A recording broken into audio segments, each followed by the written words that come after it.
Kita buka lagi satu ayat, ya. Mudah-mudahan tadi penjelasannya tidak hilang, ya, tetap teringat dalam pikiran kita, supaya ketika kita membaca ayat yang lain yang berkaitan dengan masalah ini, dengan tauhid ini, maka kita bisa mudah memahaminya. Ya. Mari kita lihat surat kedua ayat 22. Ya. Surat kedua ayat 22, mudah-mudahan kita bisa paham tentang ayat ini, ya. Surat kedua ayat 22. Ya. Dialah yang menjadikan bumi sebagai hamparan bagimu dan langit sebagai atap, dan dialah yang menurunkan air dari langit, lalu dia hasilkan dengan itu buah-buahan sebagai rezeki untukmu. Karena itu, janganlah kamu mengadakan tandingan-tandingan bagi Allah, padahal kamu mengetahui. Ya. Kenapa Allah menghubungkan penciptaan bumi sebagai hamparan, langit sebagai atap, diturunkannya hujan dari langit, lalu dihasilkan buah-buahan? Kenapa kata-kata ini dihubungkan dengan kamu membuat tandingan-tandingan? Ya. Kenapa dihubungkan dengan tandingan? Ya.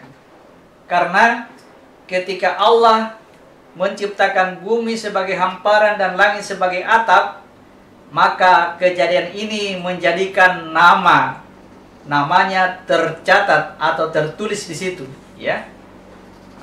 Dalam hal ini apa yang saya maksud? Ketika jasad kita sudah tercipta, ya. Bumi sebagai hamparan jasad kita, langit sebagai atap di dalam jasad kita ini, ya. Ada jiwa, ada ruh, ada rahasia. Kalau dalam kiasan yang lain, dalam kiasannya Ibrahim, ada bintang, ada bulan, ada matahari, ya. Semua tempatnya di wilayah atas, di wilayah kepala kita, ya. Lalu kemudian dari atas ini, dari langit ini diturunkan hujan ke bawah. Artinya kita memiliki pengetahuan, kita memiliki ilmu, sehingga bisa berbuat sesuatu dengan kemampuan jasad kita. Nah, ketika sudah terjadi melakukan sesuatu yang baik, Allah katakan, ya, jangan sampai kamu membuat tandingan.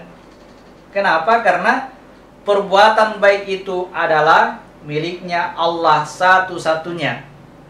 Perbuatannya Allah, tidak ada yang lain yang berbuat seperti itu. Ya.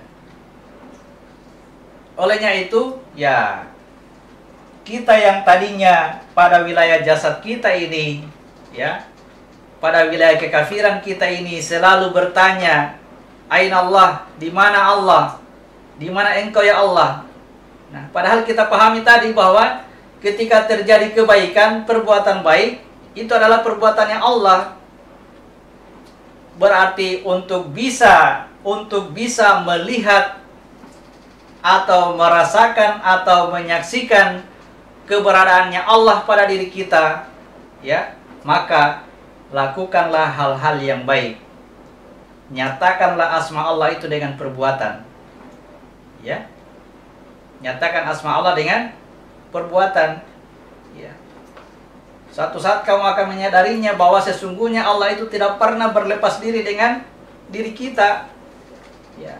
Sekafir-kafirnya Fir'aun, sejahat-jahatnya Abu Lahab, Abu Jahal, ya, mereka pasti dalam kehidupannya pernah melakukan kebaikan meskipun sebesar zarah. Pasti, ya. Tidak mungkin tidak. Ketika terjadi kebaikan itu, itulah perbuatannya Allah. Jadi meskipun kita keadaan zalim dan bodoh, kafir seperti ini, selalu saja di dalam diri kita ada hal-hal, ada niat-niat untuk melakukan kebaikan. Nah, itulah dia, ya. Dialah itu yang tidak terputus dengan diri kita. Ma wadda'aka rabbuka wa ma qala. Allah tidak pernah meninggalkanmu dan tidak pernah pula membencimu. Oke ya. Oke, kalau sudah masuk di pikiran kita, sudah mulai menganalisa, ya, jangan takut karena Allah yang berkata. Oke ya, jangan takut, jangan takut. Kenapa takut ini? Karena saya merasakan ketakutan dari beberapa teman-teman ini yang mendengarkan hal seperti ini, ya. Ya. Insya Allah memberikan pengetahuan yang lengkap kepada kita semua, ya, supaya jangan memahaminya hanya sebagian saja, yang menjadikan kita berselisih, bertengkar dengan orang lain karena ya ada yang memahami hanya sebagian saja dan menganggap pengetahuan yang lain itu keliru atau salah.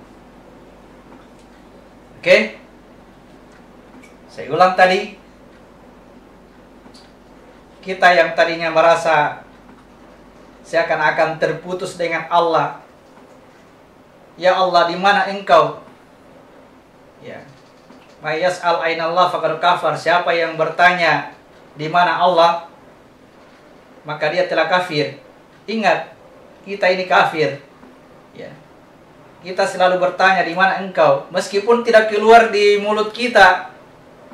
Betul tidak? Tersembunyi di dalam hati kita, di mana Allah? Kita ini takut ngomong karena jangan sampai dihakimi orang-orang yang mendengar kita, wah ini dia telah kafir ini, harus dibunuh ini. Jangan sampai kita dihakimi seperti itu. Berdasarkan hadis Nabi, barang siapa yang mengatakan di mana Allah, maka dia telah kafir. Wah, hati-hati dengan ahli-ahli penghukum orang yang selalu menghakimi orang. Kapan kita terlihat di mata mereka sebagai orang kafir atau sebagai orang munafik atau sebagai orang musyrik, kita akan dihakimi. Boleh jadi kita akan diselesaikan. Padahal kita ini semua ya dalam proses mempelajari, berusaha memahami, ya.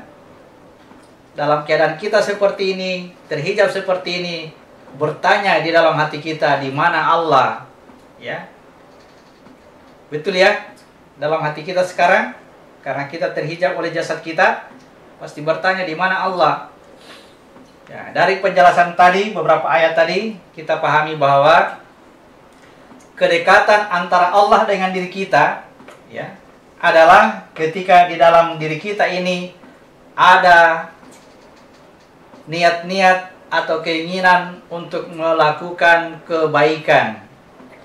Kalau itu masih ada, berarti Allah bersama kita. Tanda kutip ya, tidak boleh saya katakan bersama, karena kata bersama itu berarti Allah bersekutu.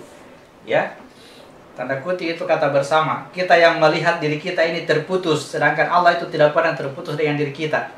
Ya, kita melihat diri kita ini tidak bertemu dengan Allah. Di mana Engkau ya Allah? Padahal Allah itu tidak pernah pisah dengan diri kita.